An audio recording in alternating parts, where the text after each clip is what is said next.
and sing. Are you ready?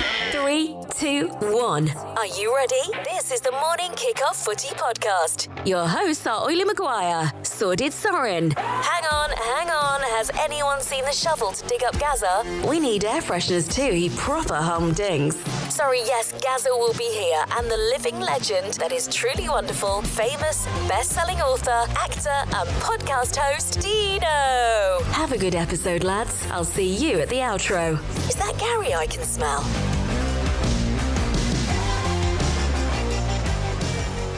Hello and welcome to Morning Kickoff. I am Dean, and with me today I have got Gazza, Sorin, and Ollie. And here's what's coming up on the show. 1920, a player cannot be offside from a throw-in. 42 years. How did you feel about that then, Gazza? Oh, I preferred that much better. I was just under sevens then.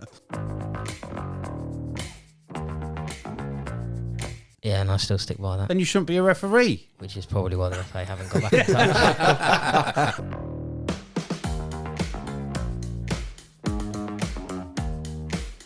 Welcome to the show. We are back after missing Gary for 2 weeks. One. Well, this is the second week we haven't seen you. No, this is... Only We've missed been one. away 2 weeks, haven't you? No, only one. 1 week. It felt like two, but only one. Yeah. Smelling good. Yeah, it's the new Portuguese Eau de Earth. Eau de Earth I bought. Olivier? Hello. We all good? Yeah, all good. Sorin? We all good? Can I talk, please? Yes, all good. Nothing's Yeah, changed. well. Nothing changed. Listen to episode 14, you'll understand what that's all about. What we've been up to, guys, other than Gazza's been in Portugal. Oh, I'll go first. We played a football tournament and my team won. We destroyed Ollie's team in the finals. No, we didn't actually destroy them. We won at penalties, but we won, so that's all that matters. Very happy with that. It was a charity match, wasn't it? Do you want to shout out the charity? It wasn't Little a charity. It was for a young girl. So they were raising money to take her to America for her treatment. I think altogether, I think we were either 7 or 8 teams. Mini. We raised. Was it mini tournament? Yeah, 8 aside. Yeah, 8 aside tournament. I think was it 8 teams? I think it was 8 teams if I'm not mistaken. Mine came out on top. Very happy with that, and I think it was for a really good cause. As I was saying, it was for this young girl, and they were raising money to get her to America so she can receive treatment. So what did you get for the tournament winning? Oh, Trophy? it was a little trophy. I think they've taken it away. We've only taken a picture with it. A champagne with some people lipsed, so we only got a mouthful each before it was shipped. And but the best thing is bragging rights and being very, very happy. I think it was one of my happiest days alive, winning. I managed to dribble past, was it 6 players? There was quite a few. 5 or 6 players, miraculously. And then I passed it to Turner, and Turner scored. He was the only goal they conceded before the penalties. It was a good weekend and for a good cause as well. So well done, Soren. You had your little moment. Great. Well done to Ollie's team as well. They played amazing. Just not good enough. Phil missed a penalty. He's crap, so expected. Borrow fan. Yeah. We never mind. came fifth. So. Yeah, Gary's team was useless. I didn't have any refereeing this weekend. I think that'll be the move going forward, wouldn't it? Well, I think there'll be very little actual appointments put in for Oliver Solomon. I haven't heard from the FA since, so I'm a bit worried. I think they might be ghosting me. Is that what happens? Well- Do you get a list or something? Well, if they just don't get back in touch, then there's just no more games. So I just won't hear from them again. During the week, like we record this on a Monday, so would you expect at some stage now to be called by the FA Today or an email? to be told what's going on for the weekend coming up. And you don't get a choice in what match it is? Well, I've checked about 6 times today and I haven't heard a single thing from them. I keep checking my emails to see. They send me a game going, you'll be contacted by this team at this time, and I haven't heard a single thing from them since. So could it sometimes go to a Tuesday then? Like a Tuesday you might get contacted? Maybe because it's bank holiday today. Yeah. It might not be. I think it might that's not be- plausible, isn't it? Yeah, so if I don't hear from them by this time tomorrow, I might not hear from them again. So you will all find out on the next episode. Yes, sorry. Put your hand down. Thank you very much. Can't you just contact them and ask them? No, it doesn't work like that. Oh. You don't contact the FA contact you. Wow. I'd do it. I'd try contacting them somehow. Email them. I'm sure they've got like a customer service or email or something. But, I mean, to be fair, if you compare it to Mike Dean, he's now working at Sky, not refereeing, and you're now doing podcasts, not refereeing. Yeah. I quite like doing the refereeing and then coming on the podcast and No, telling what you said was you like to go and have a look at someone's phone, and you wouldn't change your decision. You'd do it in a heartbeat. Yeah, and I still stick by that, Then you shouldn't be a referee. which is probably why the FA haven't got back in touch. I think we could safely say, Ollie, that's it. Yeah. Yeah, so Short-lived. that's it. That's it at the moment. So we'll wait and see till tomorrow. Thing is, they must be crying out for refs, aren't they? Yeah. Just not ones that use people's phones. That's Yeah, mental. They draw a line there. No, I think that's bad. Really bad that you chose that, but also you didn't feel it was wrong. And I still don't. And I can't see any way back if the FA's listening. I agree with him, but I still think, if anything, he should have been done for. What do you mean you watching agree with him? I agree with him. Agree with who? With Ollie. Why? He's done the right thing. You've had a week to think about this. Yeah. And you still agree that Ollie was right. Yeah, VAR. No. But you can't offer that in the game at all. Maybe he should just get a bloody iPhone with a tripod. How and is that start fair to the other recording. side who then can't have that? And all the other teams in the league who won't be having that on the same day playing all their Well, games. they all should have you as a ref then. There you are. More money for you. Everyone's happy. But that ain't going to happen, is it?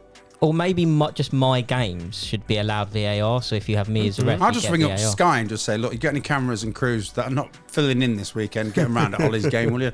Yeah. Get Mike Dean there as well. Gazza, how was Portugal?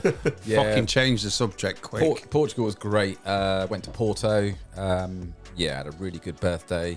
Mrs. really pulled the stops out, did loads of stuff. She had organised, which I didn't know about. So ate loads, drank loads. Really, really good. So thank you. Yeah, great break. Right, Gazza, shout outs. My shout outs are up for my lovely partner Sharon, who organised my birthday week in Portugal, and also to a German couple we met from Dortmund that were out there. Great fun, good time with them doing a drink and food tour. So they're my shout outs. Sorin, shout outs. Shout out to my football team. We've won on Saturday. Shout out to Ellie Solomons. I heard she's very rich. If you need a slave, if you need someone to wipe the floor or anything like that, I'll happily do it. Shout out to Gazza. Glad to see he's back. Thank you. Olivier. I haven't got any shout outs. You have. Yeah. Obi Jobi, One Kenobi. Obi Jobi One Kenobi gets a shout out from me. And Chris, what about Chris? He might not be in He's a Chichester traitor, anymore. absolute traitor. Is he not listening anymore? Well, I don't know. He's disappeared, didn't he? Chris, he's still listening. Give us a text on the show, 753 71 71 72 2. Let us know you're still there. How's Mrs. Ting Tong? She's all right. Yeah, but Sorin stole her to shout her out, didn't he, himself? So you shouted her out the week before. She's getting shout outs every No, I week. made an apology. Yeah, she liked that. Did she? Yeah, she Even did. though it went in Hindu or Actually, Malaysian? no, she didn't. She said to me, oh, it wasn't really an apology, was it? Because he just was taking the piss. Yeah, that's kind of like how it rolls, I'm afraid. That's the nearest you're going to get. I told her that. I did say. So that's my shout out next week then. Yeah, we'll all do shout out to all his missus. Yeah. From the flat. I haven't got any shout outs. I have, but there's that many. All I want to say is everyone who downloaded episode 4 of the Tearaway podcast, thank you. There's just too many to shout out. If you haven't listened to it, go and listen to it. Listen to me. I am Matty McCaw and I am on the Tearaway podcast. Coming up next, League 2 Roundup. Hold it there, Deano. Quick fucking jingle, and then it's on to Soccer League 2. Results, fixtures, and touchdowns. No? This is the Morning Kickoff Footy Podcast. It's like the Premier League. It's not for everyone. If you want to mention, shout out, or to tell us where in the world you are listening from, text the show on 0753 717 1722. Gazza, can I have the League 2 results, please? Yes, League 2 results on Good Friday. Accrington 1, Morecambe 2, Wimbledon 1, Harrogate 1, Barrow 3, Grimsby 1, Bradford 2, Tranmere 0, Colchester 2, Newport 1, Crawley 0, Doncaster 2, Forest Green 0, Stockport 3, Gillingham 0, Crewe 0, MK Dons 5, Walsall 0, Salford 1, Sutton United 2, Swindon 2, Notts County 1, Wrexham 2, Mansfield 0. Normally, I would now start going on about Grimsby, but I'm fuming. Fuming with David Artell. I'm fuming with the way that Grimsby just have gone downhill. They used to be, at the beginning of the season, they were quite attractive to watch. Now they're just poor.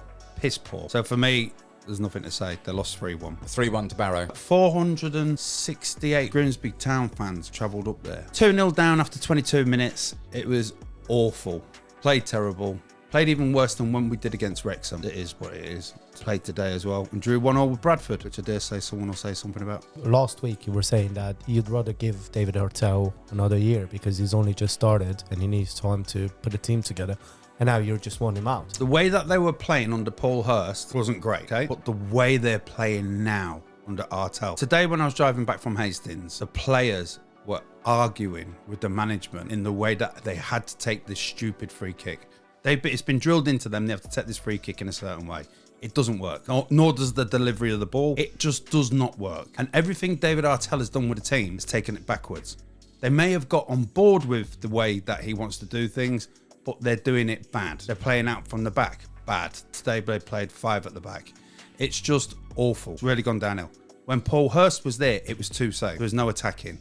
It was boring. Now, it's like no one's got a clue. And it's like everyone's lost their confidence to go and attack players. We used to attack. When we played Gillingham at Bundle Park and we beat them, we were attacking. We were on the front foot the whole fucking game. With David Artell, there's no attacking. It's weird. And when they pass, they fuck it up. There's just no confidence in the team. So it's just terrible. Did that answer your question? Kind of. I don't know. I just still feel like they're going backwards, Sorin. And I would never say that, and I'd never call for a manager to be sacked, especially not at this time of the season with 7 games to go. But as we'll discuss in a minute with the league table, Sutton winning twice. Grimsby not. Like I said, drawing today with Bradford, 92nd minute penalty. It's dire, absolutely dire. Just the fact that Colchester and Forest Green are worse than Grimsby at the minute. That's it. David Artell hasn't contributed to Grimsby in a positive way. Where was the Grimsby manager before he was at Grimsby? He was sacked by Crewe, but he was the one who took Crewe up from Div 2 to Div 1. He was 5 years with them, completely changed the way that they played and took them up into Div 1. So who would you have instead of him now then? Graham Potter. Yeah, because he's going to go there, isn't he? I'm not saying that. What I'm saying is I'd have Graham Potter at Grimsby right now. But he's not going to go there. Who would you actually have? He was in Iceland or wherever in Sweden. You're saying you want to get rid of him. I want Artell to leave. So who would you have instead? I would have Sean Pearson, who is his understudy, just ticking over with the club at the minute. Sean Pearson was our captain. Do you actually think that all the bad performances are just as a result of David the team, Artell. of the coach and the team losing Yep. faith in him, or don't you think maybe the team is underperforming as well? As The team has underperformed because of the instructions that he's given them. He's told the goalkeeper to play it out from the back. He's told the defenders to play it out from the back. We are not Man City. Pisses me off to watch all these Div 2 teams trying to play like Man City. It's mental. Players don't have that ability. This is why they're in Div 2. To play out from the back like Man City and Arsenal were. They were just knocking it around each other, and Brighton and Liverpool knocking it around each other in their box. You can't do that as a Div 2 player because you haven't got that kind of mentality or football IQ to play in that kind of way. The way that the Grimsby team are playing, they're regressing, they're not going anywhere. They're terrible to watch now. There's no confidence. I've got no confidence in that management structure at all. Sean Pearson was to take it over on a temporary basis like he did when Paul Hurst was sacked. I think we'd have a better chance of staying up. But once we get to the league tables, I think you'll see it's fucking dire for Grimsby. That's answered my question. Thank you very much. Gazza, can you give us the Easter Monday results, please? League 2, Grimsby 1, Bradford 1, Crewe 0, Forest Green 3, Harrogate 5, Gillingham 1. Mansfield and Accrington was postponed for a waterlogged pitch. Morecambe 2, Barrow 1, Newport 0, Crawley 4, Notts County 3, MK Dons 3, Stockport 1, Wimbledon 0, Sutton United 3, Swindon 1, Tranmere 1, Colchester 1, Walsall 2, Salford 1. Do you know what's really bad as well? When we was at Sutton, I stood up in front of the whole fucking room and said that Sutton are going to get relegated. Ollie, can we have the fixtures for the weekend, please? Saturday the 6th of April, Sky Bet League 2 fixtures. AFC Wimbledon versus Salford City. Accrington Stanley versus Crewe Alexandra. Barrow versus Swindon Town, Bradford City versus Gillingham, Colchester United versus Wrexham, Forest Green Rovers versus Milton Keynes Dons, Grimsby Town versus Newport, Mansfield Town versus Crawley Town, Morecambe versus Doncaster Rovers, Notts County versus Harrogate Town, Sutton United versus Stockport County, Tranmere Rovers versus Walsall. That's not a bad Good run-in. Good for Grimsby, that. Who's Wrexham playing? Wrexham versus Colchester United. Because they've got 3 games in hand over Grimsby, so that'll be a nice... Yeah. 3 points, hopefully, for Rex. Can you beat Newport? Not sure. The way we're playing at the minute, we can't beat anyone. I've never known a team to play so bad. It's awful. And you score like 80th minute every game. Just watching them against Bradford today, just scrappy. It's not like they played bad and they got a result. They lost 2 points. in the 93rd fucking minute. Penalty. Stupidity. Just awful. I'm over it. I'm over it. Every time I watch them now, I just feel we're in a worse position than when Paul Hurst was in charge. I really do. Are they the most out of form team in the league? There's no form. They've got no form, so you can't even say they're out of form. They're not good. If I was any other team, I'd want to be playing Grimsby right now. That says something, doesn't it? Yeah. Honestly, if I was Colchester, I'd be like, please let us play Grimsby on our last game, because Grimsby don't have a clue under Artell. The donkey they've got up front at the moment, who Sorin has got no trust and faith in, he doesn't work. He doesn't work for the team. He doesn't chase down the ball. You know it's really bad when a Romanian is right about your team. You know it's really, really Yeah, bad. but you said that and he scored against Sutton. At the beginning of the season, I truly believed they'd be in the playoffs because of the way that they were playing, attacking football. And for some reason, Paul Hurst stopped it and we ended up reverting to defence, which just to me was wrong. And then when Artell took over, they reverted back to all-out attack again. Then he's just changed it, completely killed it. But he kept pre-warning us, telling us exactly what was going to happen. We won, we played, we drew. And he was like, it's early days and we're trying to change things and things need to change and this, that, and next thing. That's just awful. Looking at the stats in the last game you just played, Danny Rose, he had 2 shots on goal, and in total Grimsby had 1 shot on target throughout the whole game. Second half, it was all Bradford. Poor. It is poor. I mean, the goal difference, Forest Green minus 27, Sutton minus 23, and then Colchester and Grimsby minus 18. That might come into play. Sorin, give us the top 5 and the bottom 5, please. Yes, sir. On first spot, we've got Stockport with 77 points. Second is Mansfield Town with 73 points. Third is Wrexham, 73 points. Fourth, Milton Keynes Dons, 71 points.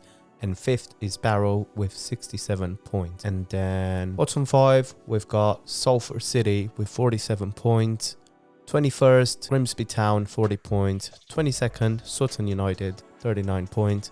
23rd, Colchester, 38 points. And 24th, bottom, dead last, Forest Green, 36 points. Grimsby. It is grim. What is the outstanding result for Friday and the outstanding result for today? Probably Wrexham beating Mansfield 2-0 on Friday. Yeah, Wrexham winning that 2-0. That was a great win, that was. Yeah. That was a good, solid win. And it's good to see them getting back up to where they need to be. 2 goals from Super Paul Mullin. So, yeah. If he finishes this year and never plays for Wrexham again, he's done so much for that club. Yeah, I agree. I think worst result, sorry, just jumping onto that, I think it was Crew losing 3-0 to Forest Green. That's bad. But Forest Green, I've got a new manager. They've got Cockerell in charge. It's a funny name. Why? Just sounds funny. Cockerell, Donkey, anything like that. Okay. He's fucked. Well and truly. Yeah. Walsall lost 5-0 to MK Dons on Friday. MK Dons, that's been brewing because they've just not played well and they've been thrashed. Here is your League Two post-match stat pack with me, Dean Williams. Matt Daly's goal, 7 minutes and 12 seconds, assisted by George Thompson, is only Harrogate Town's second goal to have been scored inside the opening 15 minutes in Sky Bet League 2 this season, and the first since the Sulphurites netted inside 7 minutes against Notts County in December 2023. That was in the 6th minute and 4 seconds. That goal was also scored and created by the same duo, with Matt Daly, the provider on that day, and George Thompson, the goal scorer. Notts County have scored 77 goals and conceded 76 goals in League 2 this season.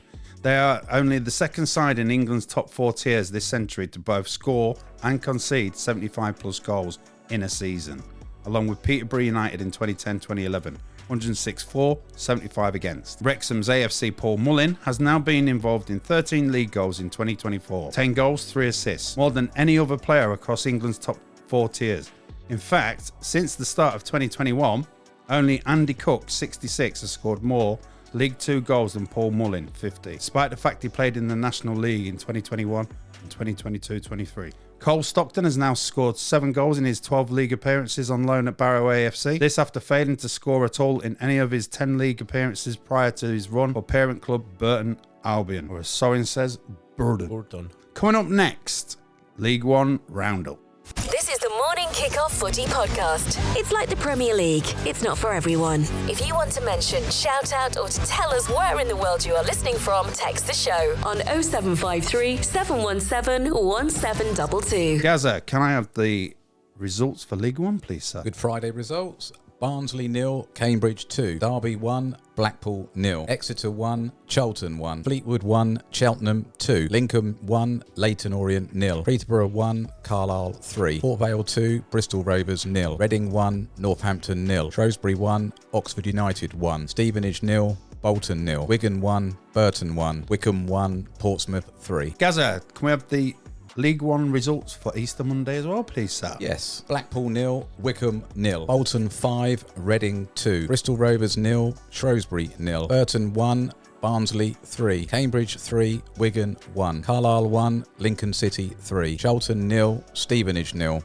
Cheltenham 1, Exeter 2, Leyton Orient 1, Peterborough 2, Northampton 2, Port Vale 0, Oxford United 4, Fleetwood 0. Thank you very much, sir. Olivier, give us the League One fixtures for the weekend, please, sir. League One fixtures, Saturday 6th of April, Blackpool versus Cambridge United, Bristol Rovers versus Bolton Wanderers, Burton Albion versus Oxford United, Charlton versus Barnsley, Exeter versus Stevenage, Leyton Orient versus Cheltenham Town, Northampton Town versus Carlisle United, Portsmouth versus Shrewsbury Town, Reading versus Lincoln City, Wigan Athletic versus Port Vale. There is one league game tomorrow, which is Portsmouth versus Derby. Come on, the Derby. Can we have the top 5 and the bottom 5 from you, Sorin? Yes, you can. Starting with Portsmouth, who is first with 86 points. On second place, we've got Derby with 81 points. Third is Bolton with 78 points. Fourth is Peterborough with 74 points. And fifth is Barnsley with 74 points. Now, bottom 5, we've got Carlisle on 24th with 27 points. Fleetwood 23rd with 34 points. 22nd is Cheltenham with 38 points. 21st, Port Vale, 39 points. And 20th is Burton with 40 points. And here is your League One post-match stat pack, courtesy of the EFL. Only Alfie May, 21, has scored more goals in League One this season than Portsmouth's Colby Bishop, 18. Since the start of the season, the Pompey forward has scored more away goals than any other player in the competition, 23. Lincoln City are now unbeaten in 14 league games, won 9, drawn 5, while they have won 4 matches in a row in the EFL for the first time since October 2020. In 2024, only the top 2 sides, Portsmouth, 36, and Derby County 35, have won more points in League One than the Imps, 32. Carlisle United's John Mellish scored his first career hat-trick on his 184th appearance in the Football League, after scoring just twice in his first 39 league appearances of the season before today. He became the first player to score a hat-trick on Good Friday in League One since both Nohua Dicko and Kieran Agard scored hat-tricks in Wolverhampton Wanderers' 6-4 win over Rotherham United in April 2014. Oxford United's Billy Bowden has scored 5 league goals on Good Friday, 3 in League One, 2 in League Two, the joint most of any player across the EFL since 2004-2005. Following their 1-0 win over Blackpool, Derby County have now won 25 games. Come on, you Rams! In League One this season, their most in a league campaign since 2013-2014, when they reached the Championship playoff final. Sorin, what's the good result and what's the worst result for Good Friday? The bad result was Barnsley losing against Cambridge. Very unexpected. Cambridge are... Barnsley towards the top, and they top 5? Yeah, Cambridge are 19th and Barnsley are not top 5. They're 5th. I did an ACCA on that Friday, and I put in odds on for everything, and they lost. The only one who won was Stockport. And then let's have a look. I think the worst result was probably Peterborough losing to bottom club Carlisle. Peterborough in their 4th. Oh, yeah. Yeah, one that let me down. Odds on favourite to win that they were. Yeah, Carlisle rock bottom. Like Rotherham today. Yeah. And then Good Friday, haven't had a look at a good result, but today there was a good one. It was Oxford 4-0 against Fleetwood. 4-0, sorry, against Fleetwood. I think even though I hate them, Lincoln City are playing really well at the minute. And they're coming into form at the right time. Like Derby, coming into form at the right time. Yeah, they're just in the playoffs, aren't they, at the moment? Yeah, they've done really well. They've picked up quite a few points in the last 5 games. Worst result, you got to put Reading on there. Again, got battered. Did they? By Bolton. Was that Good Friday? Not today. Yeah. What's the outstanding result and the worst result for today? Well, I'd say the worst has got to be Reading, losing again 5 goals. Yeah, but we're doing League One, aren't we? Yeah. They're in the Championship. What, Reading? Oh. No, Reading aren't. No, they're in League One. Reading in League One. Oh, are they? Sorry. Yeah. Sorry, my That's mistake. absolutely fine. What league are you looking at, Gazza? League One. Okay, now, else if you knew. There we go. Crystal Palace in Division 2 today was terrible. I know. Fucking hell. Lost to Man U. Yeah. What's worse, Man City only drew with Lincoln. Fucking hell. Yeah, worst results got to be Reading. Where's the result? 5-2 Bolton. Best result. Probably Oxford Yeah. going 4-0 against Fleetwood. Yeah, probably agree. with that. They knocked Grimsby out of the FA Cup, Oxford as well. They were third from top back then, December. Where are they now? Who's top 5 of Div 1? It's going to be Portsmouth, Derby. Portsmouth, Derby, Bolton, Peterborough, and Barnsley. And then is it Lincoln underneath that? Sixth yeah. Lincoln. And who's the bottom 5? is Burton, 20th, 21st Port Vale, 22nd Cheltenham, 23rd Fleetwood, and 24th Carlisle. That's a big game, isn't it? Pompey Derby tomorrow, top 2. Carlisle, I've got a feeling Carlisle went up last year from Grimsby's League Div 2. Thought they were outstanding last year. I think they might have gone through on the playoffs. They've only got 27 points, and then and they're 24th, and then Fleetwood on 23rd, they've got 34 points, so 7 more. They're definitely going down. Is there a big jump between League Two and League One? Like for Carlisle, you saying they were good last year. Now they look like they're probably the worst team in the league. No, I don't think there is much. I think the gap comes between League One and Championship. Yeah. I think you've got a big void to fill once you go into the Championship. And I think some of these clubs have a lot of loanee players, don't they? So that could always... I think they've all got relationships with the Premier League, haven't they? And the Premier League has obviously got their own relationships where they prefer their players to go. I know Chelsea and Norwich are tight because of the way Norwich play their football. I mean, when Wrexham were down before they came up into Div 2, they were saying they had a team good enough for League One. Obviously, hopefully they'll get promoted into League One for next season. But they did have to buy a couple in January, didn't they? Yeah. Just to spice it up a bit. Did you think Wrexham will do the same thing again, going up if they go up? Yeah. They'll be up the top end of League One. Yeah. They've got the money. Without a shadow of a doubt. Yeah. Yeah. And if they don't do it this year, they'll do it next year. But I just think now they're starting to get the results at the right time of the season. Whereas Leicester are going backwards. They won today. Did they? Yeah. I've only got 260 quid cash out on my 10 grand anchor. It's not looking good. Man City drawing definitely has fucked it. But all my 4 teams are only 3 points off the top.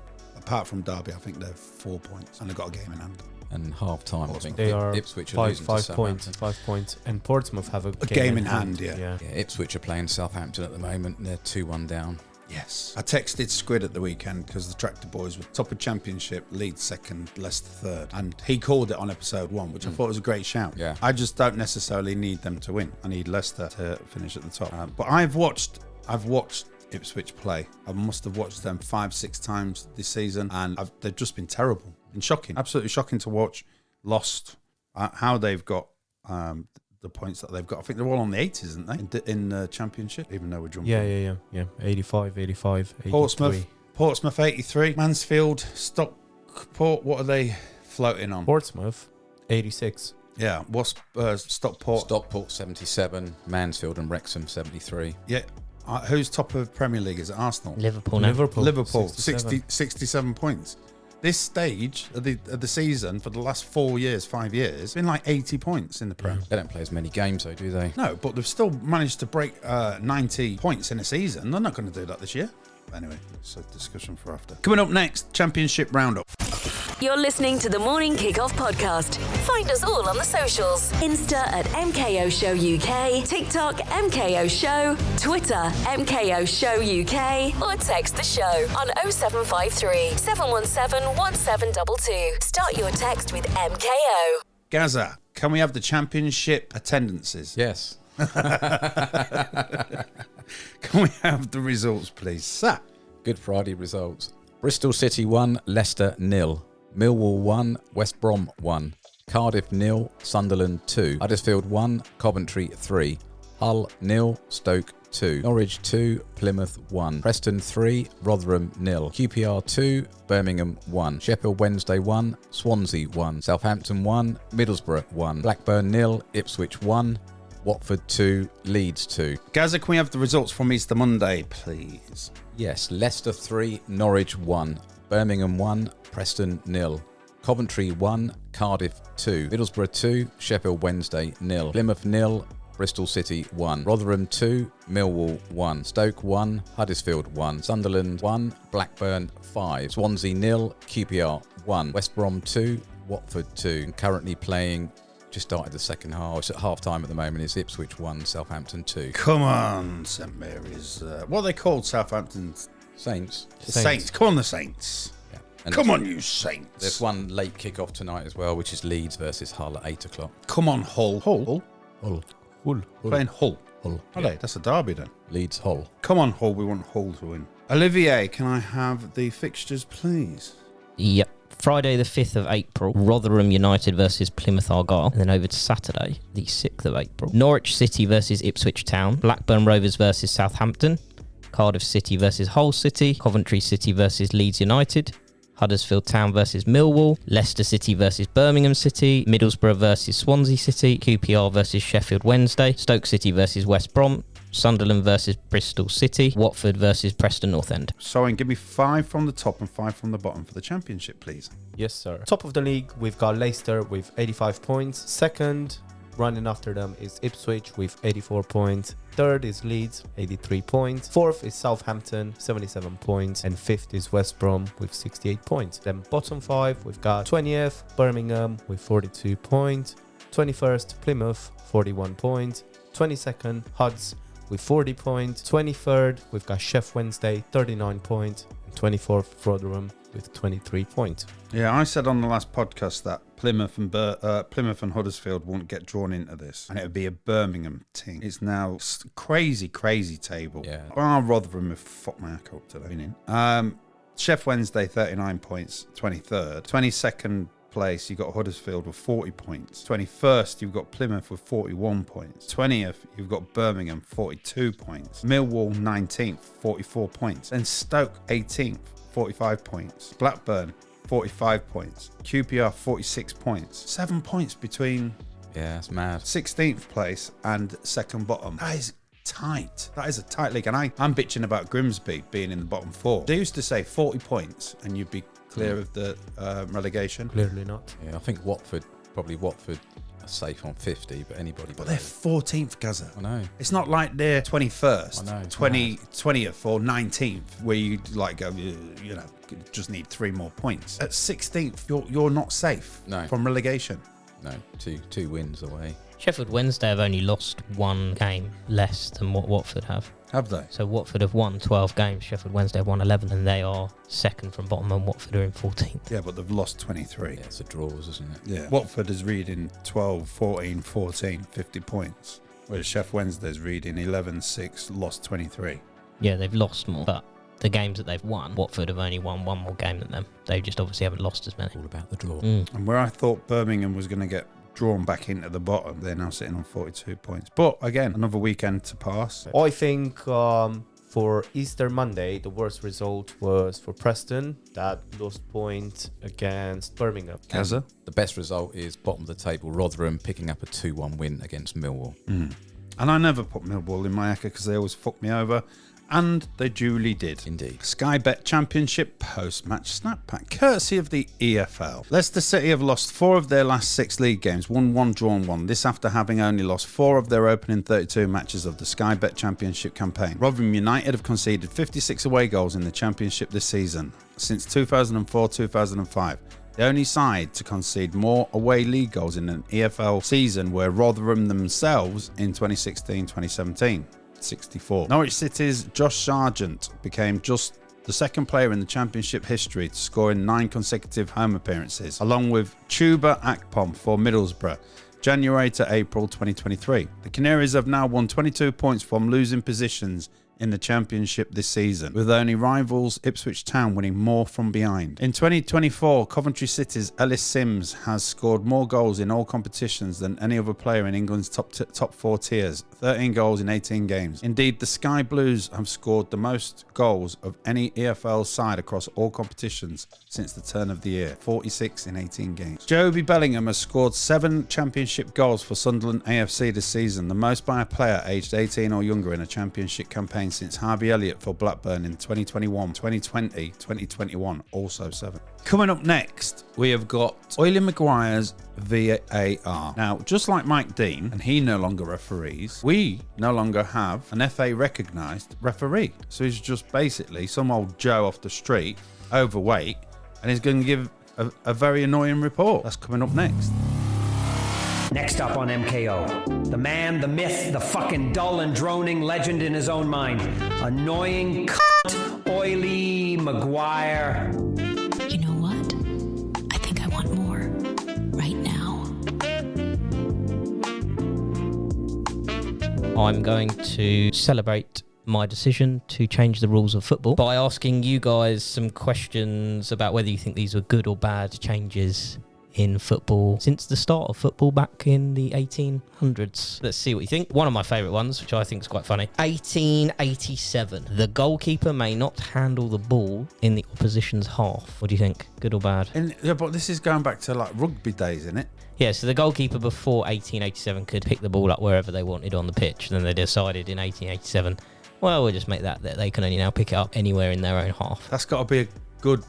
That's halfway there, so that's good. Yeah, that's got to be a good result, hasn't it? Yeah. Because otherwise it'd be a mess. Still It'd be like playing. rush goalkeeper. Yeah. So they were going the right direction. Yeah. At that point. Okay, next one. 1888. The drop ball was introduced as a means of restarting play. They had no way of restarting play when something happened during the game as you do with drop ball. Yeah, the referees brought it in. 1888. Good or bad? In my day, Yeah, that good. ball went down. You kicked as hard as you could Yeah. because you knew you was going to get kicked. Yeah, exactly. No, I agree. I don't with think that you're one. allowed to do that anymore. Right? No, they They don't don't. even. I think they normally just give it back to whoever they In think. Premier League, you see them, they sort of just throw it back. Yeah. Don't they? They don't really. But that is drop ball. Technically, you can contest it. So good or bad? I like that. I like the drop ball. Yeah. Okay. Yeah, good. What about you, Sorin? Yeah, I agree with that. You don't even know what drop ball is. Hell no. Olivia. Okay. So 1901, so turn of the century. Goalkeepers may handle the ball for any purpose. Previously, the goalkeeper was permitted to handle the ball in defence of his own goal only. Then there must have been a revision to that to revert back to that original. So this would have meant you were allowed pass backs because you were defending your own goal. But if there was no reason to defend your own goal and the goalkeeper would pick up the ball anyway, then they would say that was a foul. Bit of a weird one, that one, isn't it? Yeah. So you can only pick the ball up if you was in defence of your goal. Yeah. For no other reason could you Yeah. pick that ball up. So imagine Is this in your own half? say it was a goal kick and they played short to the left or right back and then they passed it back to the goalie and the goalkeeper picked it up, that wouldn't be allowed. But if they made a tackle in their own half because they were defending their goal and passed it back to the goalie and the goalkeeper picked it up, that's fine. Yeah, clearly, I get you now. clearly they never understood the role of the goalkeeper as we do now. No. So that's got to be a good law. Yeah. And we were going in the right direction again. Going in the right direction, shaping it to where it is today. Okay. Quick one, easy one. 1970. So this is 70 years on from when they were deciding whether the goalkeeper could pick the ball up or not. Introduction of red and yellow cards. In 1970. 1970. So what was before red and yellow cards then? Just umpires, like we spoke about the other week, where the umpires would decide from each team. Ungentlemanly conduct. Yeah, and then the referee, Free kick. if the umpires couldn't come to a decision, the referee would decide. But yeah, up until 1970. Red and yellow cards, good. Yeah, but so they've gone from nothing to 2 cards straight away, not nothing to 1 card. I think we realised the gentleman thing was rubbish. Bollocks. And that no one was going to be gentleman, and there had to Talking be about some sort of English warning. people there. Yeah, that's a good thing. 1992, introduction of the pass-back rule. The goalkeeper may not handle the ball after it has been deliberately kicked to him or her by any teammate. So Yeah, because before they'd pass it back to the keeper and he would pick it up and then they would waste time. So this way they were trying to make the game a bit quicker, weren't they? By he'd have to kick it. Or, Yeah. I suppose that was quite good. It did disrupt the did, football yeah. because It I did. think the Premier League was just about to be formed around about then as well, wasn't Yeah. it? You think when you play football now, people scream pass back, like if it happens in grassroots, especially in kids football where they like warn the kids, like, don't pick it up. 1992. It doesn't feel that long ago, but that's when they got rid of it. 32 years ago. Mad. 34 years ago. It just feels like that's an ancient 32 rule, years. but it's not. This was one of my favourites. I know Sorin agrees with me on this one. 2004, the golden goal rule is eliminated out of football. Good. Completely. Hated it. I liked it. I liked it. I think it was a good thing. It was exciting. It was a good way to end a game that was dragging on for too long, where both teams maybe were defending a bit too much. They were Absolute cautious. bullshit. You've got 15 minutes each way. It was exciting. It was like, who's It going was to never score? exciting. No, Yes, it was. it You was. It was. It was like, fuck, now they've scored, that's it, it's game over. No penalties, no maybe a draw. The excitement was gone once it was golden goal. It But was you horrible. didn't know if you were going to be the one to get it. And I didn't want it. And if you were, you would I didn't be... care. I want 30 minutes. I want penalties. I want it to go on for as long as possible. So we're in disagreement in that one. Sorry, Yeah. you liked golden goal. You Yes, I bring did. it back. Yeah, of course I would. Deano- I think Deano, just because he says he hates Dave Artell and obviously playing in defence and everything, but look at him and the way he's talking about the golden goal rule. he wants to play and defend as much as possible. It's got nothing to do with playing and defending. It's about giving the two teams the opportunity to score goals over the 30 minutes, 15 minutes each way half time, extra time. No, they still got that. Both teams have got the chance to score. It's up to whoever takes it first. Yeah, but which is good, exciting. No. Anyway, next one. Gazza, did you like that one? No, I understood it and I could see where they're coming from, but I didn't like it. Shit. Okay.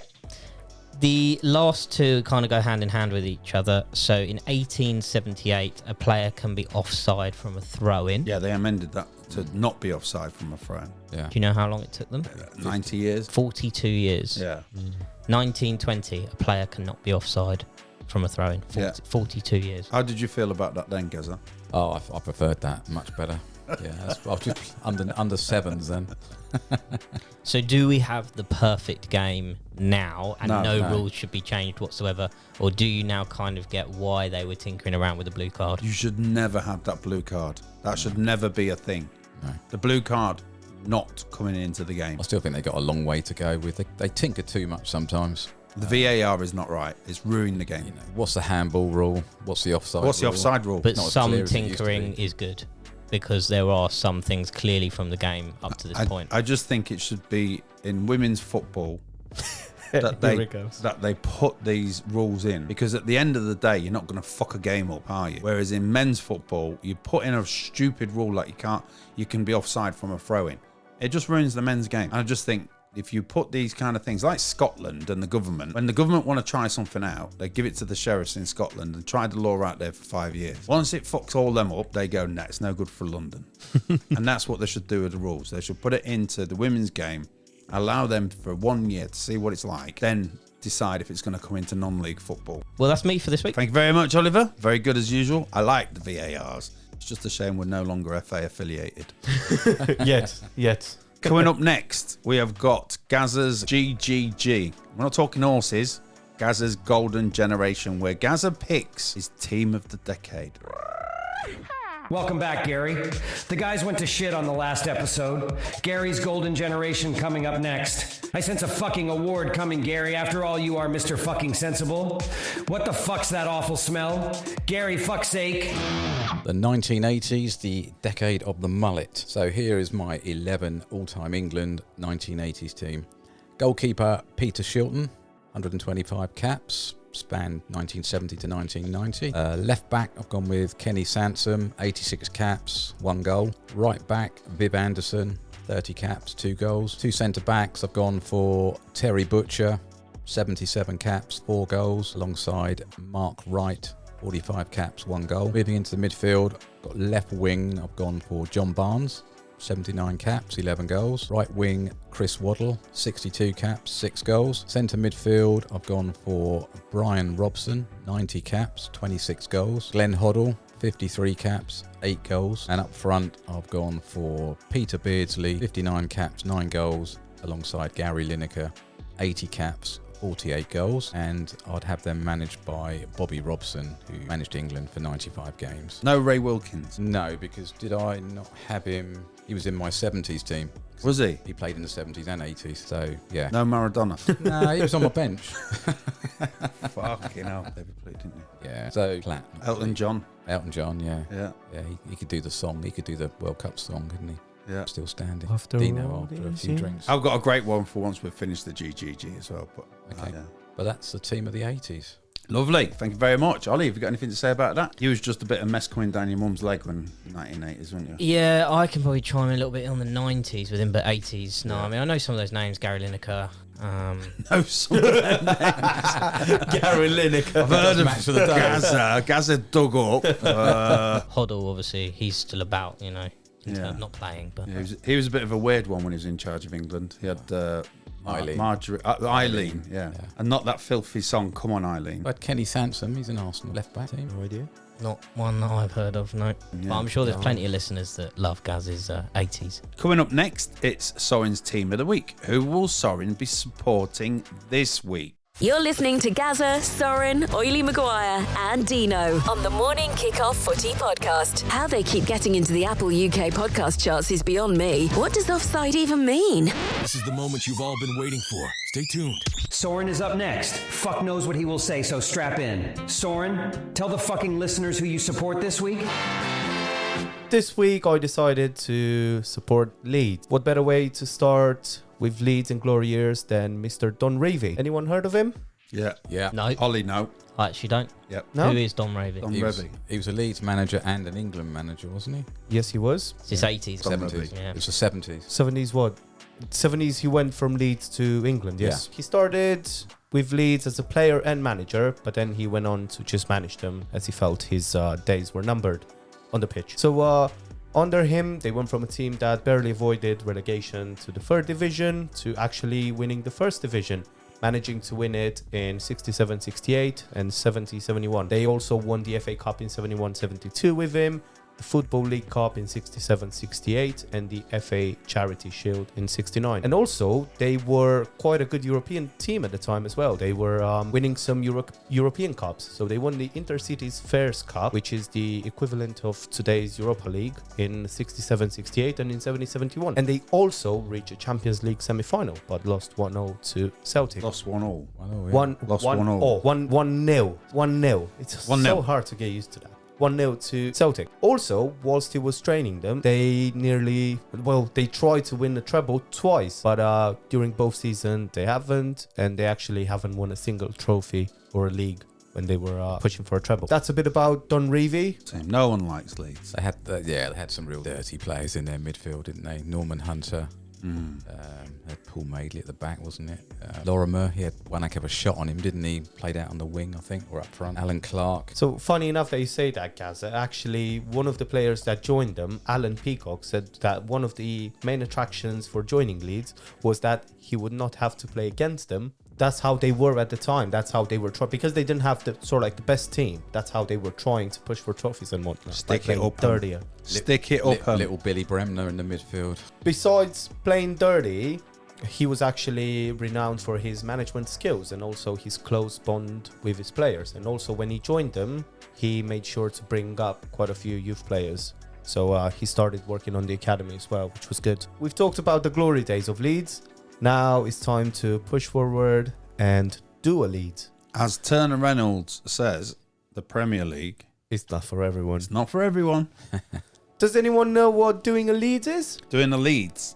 Doing a Leeds. It is a famous synonymous saying now, isn't it? When a club financially bankrupts themselves is called doing a Leeds. Yeah, there we are. So it means that a club is mismanaged financially. This usually happens because the owners will end up investing heavily into players in hopes of reaching or maintaining glory, but failing in the process and ending up ruining the club financially. So this is what happened to Leeds, whose chairman, Peter Risedale, had taken out large loans to purchase players so they can continue playing in the Champions League. In the end, they failed to qualify for the Champions League twice, one after the other. This led to them having to sell many players to try and cover the loans, and in turn, it made the team perform worse and worse. Their chairman resigned, and in the end, Leeds were forced to sell their players and their training ground and stadium in the autumn of 2004. Later on, HMRC got involved and the club had to be put up for sale. Yeah, that's when Ken Bates bought them, wasn't it? Yeah. So in a nutshell, they wanted to stay in the Champions League. They couldn't, or they didn't manage to, but they spent all this money trying to stay in the Champions League. And when it didn't happen, they were then in debt because they bought all these players, couldn't afford to keep them. Yeah, so they were playing Champions League, and because the deals were getting more and more lucrative, you know, the sponsorship and the Just what TV you license and whatnot. Yeah. They thought, we want to keep this going. So they started buying really, really expensive players. But then because they missed Champions League twice in a row, then they had all those expensive players that they had to loan money to buy on high wages that they couldn't afford. So they went down. It's a huge gamble. After all the financial difficulties and being sold, later on, they managed to sign Marcelo Bielsa in June 2018. In the beginning, the fans were really behind him, and obviously he was doing a great job. he managed to get them back up. But after being back in the Premier League for a season where they ended in the top half of the table, the other team started catching up to them and realizing the style of play he was doing. And in the next season, they really caught up and they started leaking goals. And unfortunately, he was sacked. After being sacked, they went back into the Championship. But not all hope is lost. At the moment, they've got Daniel Fark, who is training them, and he looks to be doing a good job. Everyone seems happy with them, and chances are they may end up back in the Premier League, maybe through playoff. Maybe. And that wraps up who Sorin supports this week. Thank you very much, sir. Coming up next, the Premier League Roundup. You are listening to the Morning Kickoff Footy Podcast. No bullshit, no bollocks, no fucking idea. Gazza, can you give us the results for the Premier League, please, over the Easter weekend? Okay. Newcastle 4, West Ham 3, Bournemouth 2, Everton 1, Chelsea 2, Burnley 2, Nottingham Forest 1, Crystal Palace 1, Sheffield United 3, Fulham 3, Tottenham Hotspur 2, Luton 1, Aston Villa 2, Wolves 0, Brentford 1, Manchester United 1, Liverpool 2, Brighton 1, Manchester City 0, Arsenal 0. Olivier, fixtures for this weekend, please. Saturday, April the 6th, Crystal Palace versus Manchester City, Aston Villa versus Brentford, Everton versus Burnley, Fulham versus Newcastle, Luton versus Bournemouth, Wolves versus West Ham, Brighton versus Arsenal. Sunday, April the 7th, Manchester United versus Liverpool, Sheffield United versus Chelsea, Tottenham versus Nottingham Forest. Beautiful. Sorin, do you want to give us the top 2 and the bottom 3? Top first at the top of the table is Liverpool with 67 points. And chasing behind them with 65 points is Arsenal. On the 18th spot, we've got Luton with 22 points. 19th spot, Burnley with 18 points. And then 20th, Sheffield United with 15 points. Anyone going to give anything that's different to what we're already seeing at the bottom 3? Are we thinking Luton are going down? Are we thinking it's too late for... Sheffield United definitely going down. Sheffield United gone. Burnley have still got a chance. The way they played Chelsea on Saturday. You can't write them off, not yet. Mental. And Luton, they looked all right, didn't they, this weekend, I think? Yeah. I think you can't discount Brentford and Everton being in that dogfight. 25 and 27 points. You've got Palace in 14th position on 30 points. Do you think that should just about be enough? But don't forget, Everton have got points to be deducted yet. And Forest are also waiting to hear back after they've made an appeal. Yeah, they've appealed. For me, that's suicide because they've got 4-point deduction. I would take that and just hope to get 6 points. I mean, if they get those points back, then they move up one place. This is what I mean. It's ridiculous. But the fear is that they could get 6 points deducted, a further 2 points. Mental. Then they'll be in the bottom 3. They'll be thinking if it comes down to 1 point and they get their appeal that goes their way and they get it reduced to 2 points instead of 4, they could stay up. So there's probably reason behind them.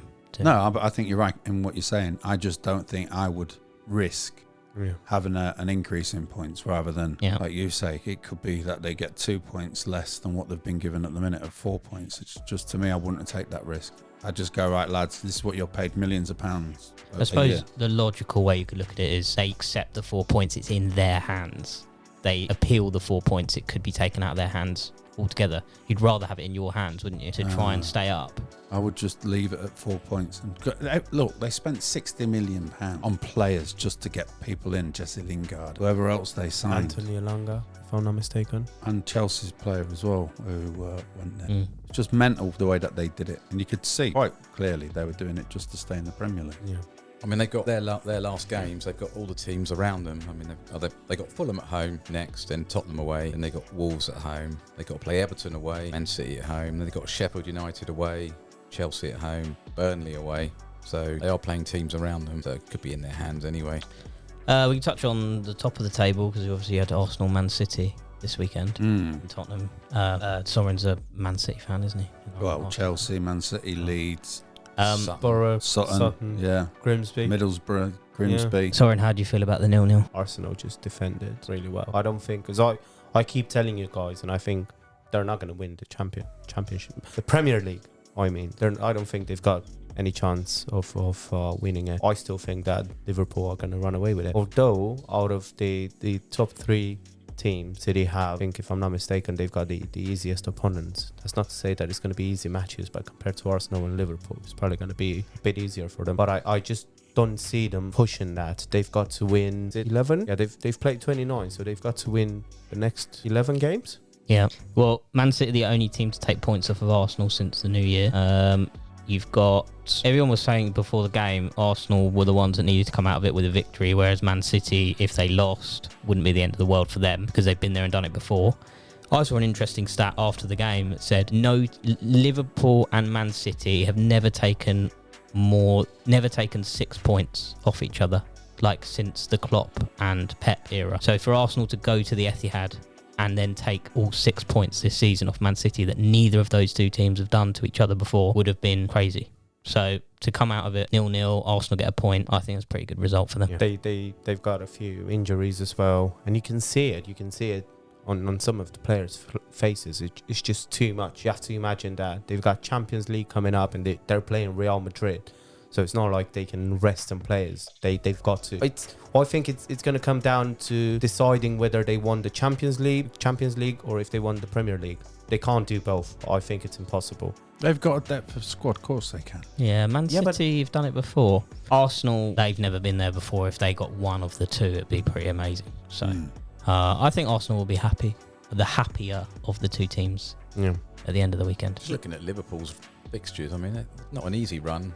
We've got Sheffield United at home next, then they've got United away, which... Sheffield United, I can see that being a potential. It's at Anfield. Yeah. And then they go to Old Trafford. Then they've got the Europa League and they've got Palace at home. Just on that, just wanted to touch on that actually. Yeah, they're playing Europa League. It's not like you're playing Real Madrid or Bayern Munich. So you can, in Europa League, realistically, against like lesser opponents. I think it's Atalanta, if I'm not mistaken. Yeah, it is, yeah. Yeah, you can definitely rest some key players there.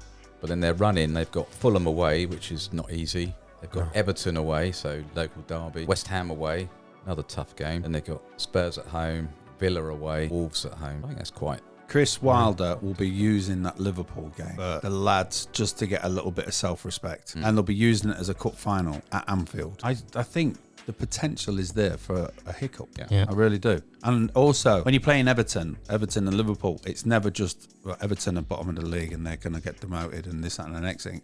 Liverpool-Everton is always a high-class game. It's like for pride. Yeah, it's the bragging rights. It's the derby. It's the big derby of the Premier League. Same with the Man City, Man United. It's not just a normal game. You can't just turn around and say Everton are shot to bits that they're going to lose. It's a lot at stake for them. Yeah, it's every Man City, Arsenal, Liverpool have all got difficult run-ins. It's every week. It's like who's going to lose, who's going to drop points. Yeah, and it'll stay like that for a while. Yeah, Gazza, Spurs. Yeah, Luton. Yeah, 2-1. Conceded an early goal. They took it really well. I mean, started from the edge of their box. Andros Townsend sprinted away, knocked it into Barkley, laid it off. Yeah, good finish. So we're 1-0 down after 3 minutes. But we had quite a few. We created a few chances. He came in at half-time, brought Brennan Johnson on at half-time. He made a massive difference, set up both goals. I mean, obviously the one on the goal line that... Well, a millimetre. There was that one. There was Sonny hit both posts. But I think they just about. I think they deserved it. It should have been a few more, but happy just to get back on the winning trail. But tough game against West Ham away tomorrow night, so that should be an interesting game. They're on the back of a loss at Newcastle, so they're going to be up for it, as they always are against us anyway. How did we get on last week with obviously we was telling people to put their wives, daughters, next door's daughters, Mercedes, Albanian drug gangs, hairdressers on a little bet because we always get everything right. How did we get on? Knowing me and Ollie, we probably got a good one each. Well, Sorin, you predicted none correctly. Shocking. So you're, standard. Ollie got one, which was the 2-1 Bournemouth Everton game, and Deano, contentious one. But I knew he was going to say contentious. It wasn't. I actually gave you the fucking score and I told you the result. Along with another one. No, I told you the score and the result. Well, I wasn't here, but I just, Anyway, you got the 1-1 Forest Palace after you said 2-2. Yeah. Yeah. But I said it's going to be a draw, 1-1, 2-2. Yeah. Right. That's not the right... Whatever. That is right. Whatever. I said it. I called it. I gave you the right score. And I tell you the result. Should we do this week's? Let's do it. Can you give one answer this week? I'll give one answer. Yeah, not 1, 5, 6, I'll do first. 8 all. Put your wives on it. Right, should I read them out? Crystal Palace versus Man City. Wow. 3-1 City. 3-0 City. 2-1 City. What is it? Deano? Palace City. Palace City. Palace City Saturday. Oh, should I save my City 3-0. Aston Villa Brentford. Oh, wow. It's going to be an interesting game. 3-1 Villa. 2-1 Villa. I reckon Villa are going to get spanked by City, and then they spank Brentford 3-0. 1-1. Wow. Everton Burnley. Oh, Burnley all day long 2-0. 2-1 Burnley. 2-1 Everton. 2-0. 2-0 Everton. Fulham Newcastle. Fulham 2-0. 2-all. 2-0 Newcastle. 1-2 Newcastle. 2-1 to Newcastle. Luton Bournemouth. Luton 2-1. 1-1. 3-2 Luton. I also think 2-1 Luton. Go on. Wolves West Ham. Wolves 1-0. 1-1. 0-0. 2-all. Brighton Arsenal. Arsenal 3-1. 1-0 Arsenal. 2-1 Brighton. 2-1 Arsenal. Last few Manchester United Liverpool. 1-0 Liverpool. 4-2 Liverpool. They're going to want revenge after was it FA Cup? Mm-hmm. Yeah. 4-2 Liverpool. 3-1 Liverpool. Sheffield United. I haven't done that one yet. Sorry. 2-1 Liverpool. Sheffield United Chelsea. 3-0 Chelsea. That's what I was going to say. 4-0 Chelsea. 3-0 Chelsea. 3-1 Chelsea. Last one. Tottenham Nottingham Forest. Not as far as 2-0. Oh, you never know. 3-1 Tottenham. I'm going to go 2-1 again. Their favourite score. 4. Tottenham seems to be our favourite scoreline at the moment. I'm going to copy Gary on that one. 2-1. Tottenham, that's it. That is it. Thank you all for listening to this episode. It's been at best emotional with everyone back. We're all back round the table again. If you like what you hear, please subscribe. And we are picking up more subscribers now. It's nice to see. Please tell your friends to share, like, repeat, rinse and repeat, whatever it is. Ollie's in charge of all the social media. So if you catch us on the socials, you'll see all the stuff as we're recording and doing the stuff behind the scenes. If you want to be the super fan of the week, email, get in touch with Ollie, get in touch with the show on the socials, whatever it is. And we will see you on the next episode. So from me, Gazza, Ollie and Sorin, we bid you farewell. Bye for now. Ciao. Arrivederci.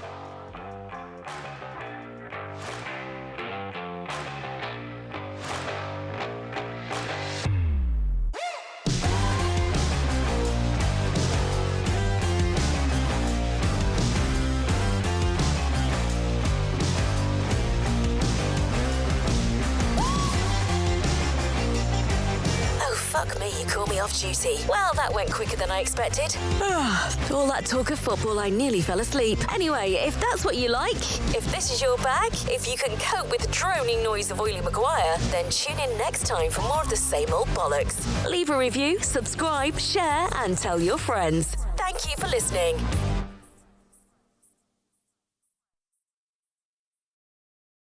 Let me do both the links now. Right, lads, for the midweek games, let's have your predictions, please. Okay, let's get that left Ting Tong? What? Huh? We were Fucking talking ting Chinese. tong. Just get fucking upset, Ollie. Stop it. Right, lads, let's.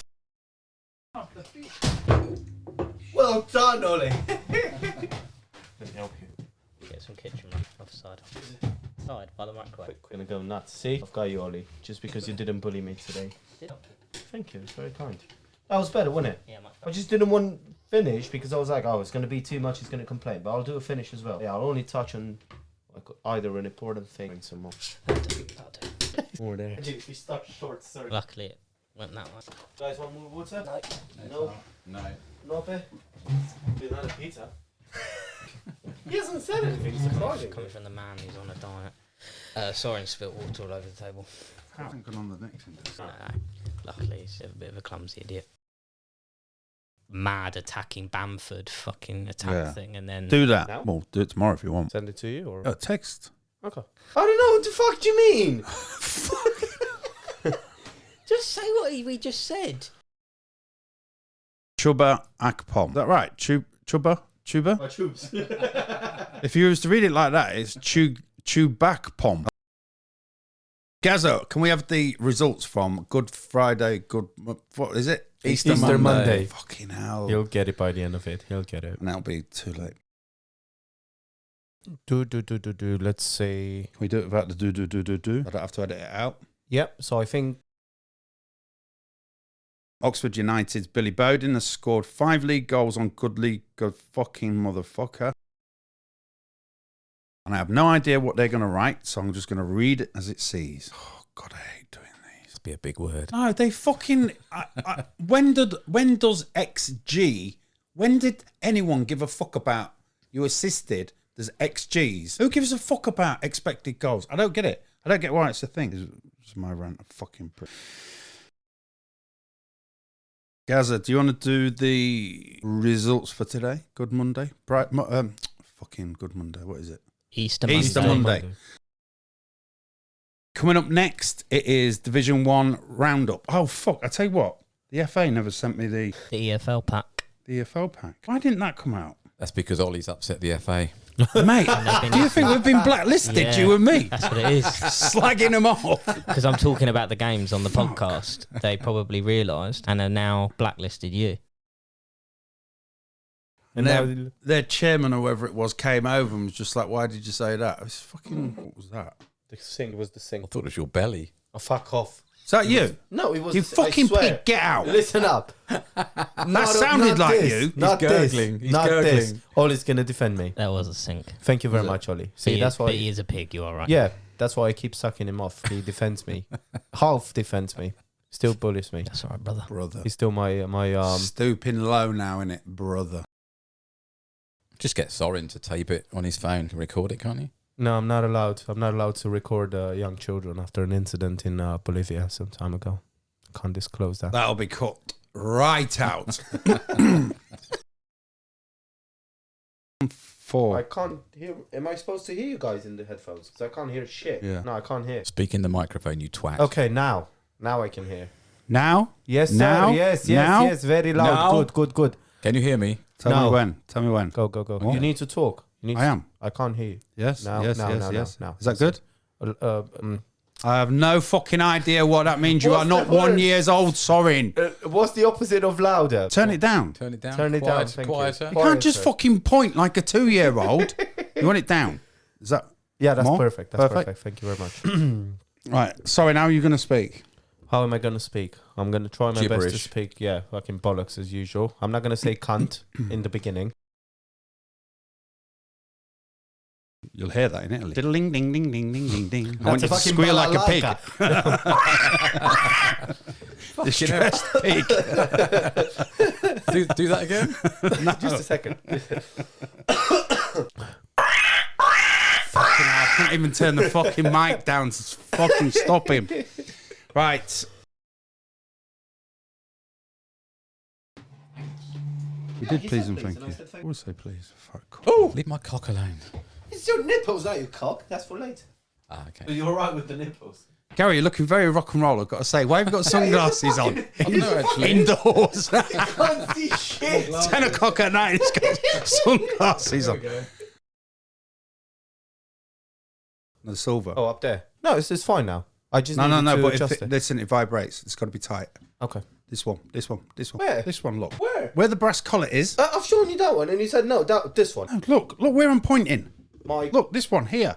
I don't have that. You fucking do, you prick. There. This. No, below. The silver collar. Yes. It's not the same shit. Where the brass collar is, you want to do that tight up to that. That has to be tight. That was the one I was pointing at.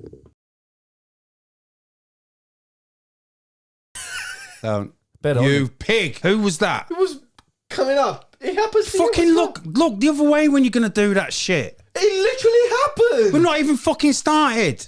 It literally happened. Take What am I supposed to Gaviscon do? or something. Fuck's Fuck's sake. sake. Yeah, put that in. Everyone, I'm getting fucking bullied. You're not getting bullied. Yes, I am. In Cuba, they'd have one of you and fucking slaughter you on Christmas Eve, you know that? That's a surprise. Right, let me do the intro. Hello and welcome to MKO. No, we're not. We're morning kickoff.